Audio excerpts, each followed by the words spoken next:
స్వామి శరణమయ్యప్ప. సంవత్సరం స్వాములు స్వామి ఇప్పుడే కన్యాకుమారి టూర్ అయిపోయింది స్వామి. మదురైకి వెళ్తున్నాము.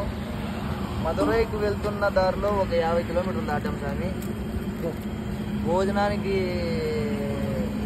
స్వామి టైం అయింది. మేము ఇప్పుడు భోజనం మేమే తయారు చేస్తున్నాం స్వామి. స్టవ్ చూడండి స్వామి. మా బావ స్వామి కరివేపాకు వస్తున్నాడు. మా ఫ్రెండ్ స్వామి ఎరగడ్డ వస్తున్నాడు. నేను ఎరగడ్డ కట్ చేస్తున్నాను స్వామి. మా స్వామి తెల్లవారు వస్తున్నాడు. మా అందులో హరి స్వామి అక్కడ వంట తయారు వంట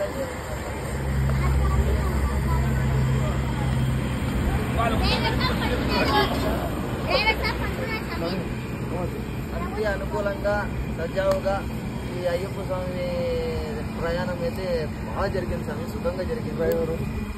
తరువాత ఇప్పుడు మధుర మీనాక్షి అమ్మవారి టెంపుల్ కోసము ఆతృతంగా వెళ్తున్నాం స్వామి.